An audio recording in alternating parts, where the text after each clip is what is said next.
उत्तर प्रदेश में जानबूझ करके भारतीय जनता पार्टी ने इलेक्शन कमीशन से मिलकर के और प्रशासन के सहारे बड़े पैमाने पर वोट काटे थे, डिलीटेड शो किया था।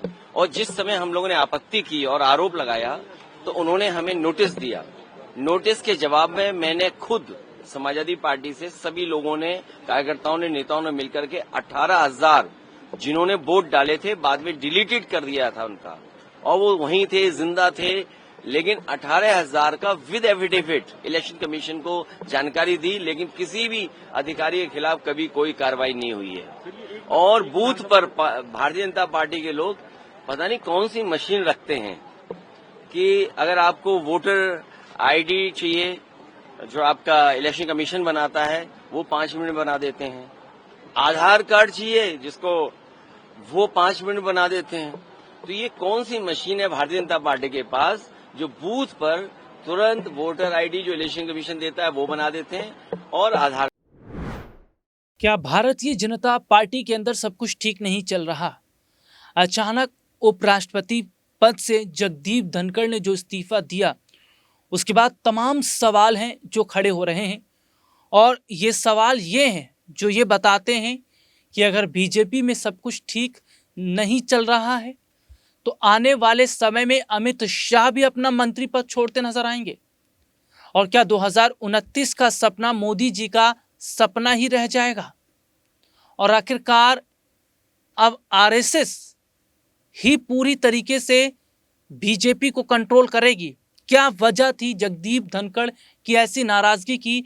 मानसून सत्र की शुरुआत हो चुकी है, संसद के मानसून सत्र की, और पहला सेशन हमने देखा कि बहुत सही ढंग से धनखड़ ने जो है उस सेशन को निकाला। उसके शाम खत्म होने के बाद शाम को अचानक उन्होंने इस्तीफा दिया। हालांकि स्वास्थ्य कारणों का वो बात कर रहे हैं, लेकिन ऐसा तो नहीं है।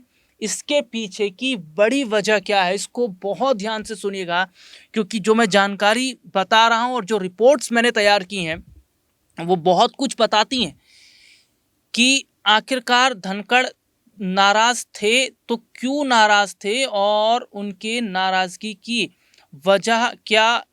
बीजेपी के अंदर स्थितियां ठीक ना होना? क्या जेपी नड्डा से नाराज चल रहे थे उपराष्ट्रपति जगदीप धनखड़? राज्यसभा की बीएसी मीटिंग में क्या क्या हुआ?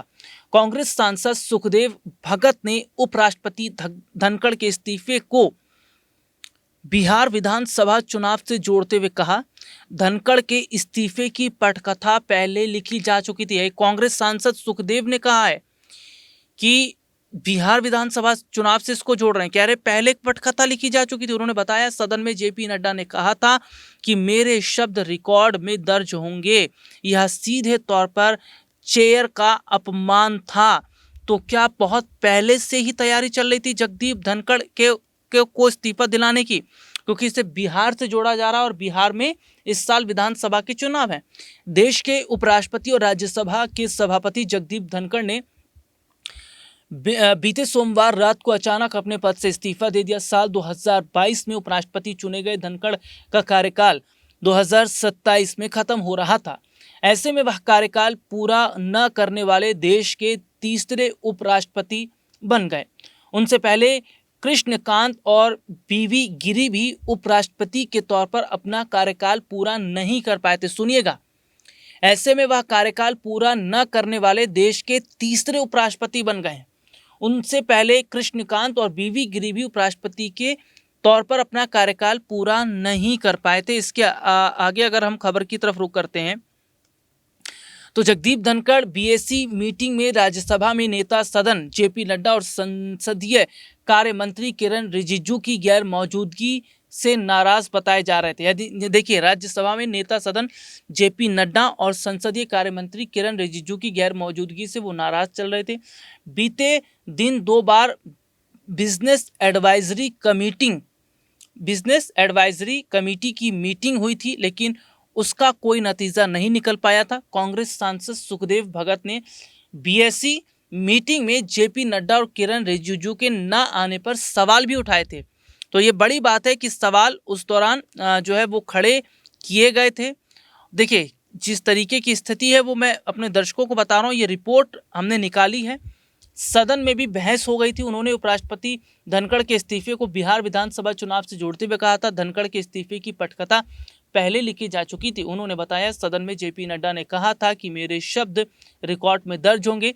यह सीधे तौर पर चेयर का अपमान था। कांग्रेस सांसद सुखदेव भगत ने कहा कि बीजेपी चुनाव को ध्यान में रखते हुए हर फैसला लेती है। बिहार चुनाव नजदीक है और राज्यसभा के उपसभापति बिहार से हैं। देखिए, कांग्रेस सांसद सुखदेव भगत ने कहा, बीजेपी चुनाव को ध्यान में रखते हुए हर फैसला लेती है। बिहार चुनाव नजदीक है और राज्यसभा के उपसभापति बिहार से हैं। उन्होंने संकेत दिए कि बीजेपी हरिवंश को उपराष्ट्रपति बना सकती है। साथ ही सुखदेव भगत ने आरोप लगाया कि बीजेपी ने धनखड़ को परेशान किया, उन पर अपनी शर्तें थोपने की कोशिश की है। यानी कि भारतीय जनता पार्टी से वो खुश नहीं थे। मैं इसको विस्तार से और भी बताऊंगा। कांग्रेस के वरिष्ठ नेता जयराम रमेश ने भी इसी और इशारा किया। उन्होंने एक्स पर पोस्ट करते हुए कहा कि दोपहर 12:30 बजे जगदीप धनखड़ ने राज्यसभा की बीएसी की अध्यक्षता की। इस बैठक में सदन के नेता जेपी नड्डा और संसदीय कार्य मंत्री किरण रिजिजू समेत ज्यादातर सदस्य मौजूद थे। थोड़ी देर की चर्चा के बाद तय हुआ कि समिति की अगली बैठक 4:30 बजे फिर से होगी और उसके थोड़ी देर बाद में जगदीप धनखड़ ने इस्तीफा देने का फैसला कर लिया। तो यहाँ पर इसको जरा ये भी समझिएगा कि जहाँ इसे बिहार चुनाव से जोड़ा जा रहा हरिवंश जो है उनकी चर्चा चल रही है उपराष्ट्रपति पद पर उन्हें बिठाने की। दूसरी तरफ ये देखा जा रहा है कि उपराष्ट्रपति जो जगदीप धनखड़ थे वो अपने फैसले नहीं ले पा रहे थे। इतना दबाव उनके ऊपर था मोदी और शाह का, ये बीजेपी के बड़े आला कमानों का, कि उपराष्ट्रपति जगदीप धनखड़ को विपक्ष ने ये साफ तौर पर कह दिया था कि वो कठपुतली हैं, वो उनके इशारों पर नाच रहे हैं। और विपक्ष के जो सांसद हैं और जगदीप धनखड़ की कई बार बहस भी बीच में बहुत ज़्यादा गर्मा गर्मी हुई है। और बीते वक्त देखने को भी मिला था कि धनखड़ का स्वास्थ्य भी खराब था। लेकिन एक बड़ी वजह इसमें ये निकल कर सामने आई है कि इसे बिहार से जोड़ा जा रहा है। और बात जैसे कि बता दूं कि नीतीश कुमार को लेकर भी चर्चा चल रही कि क्या उन्हें उपराष्ट्रपति पद पर बिठाया जा सकता है, इससे बिहार चुनाव पर फर्क पड़ेगा।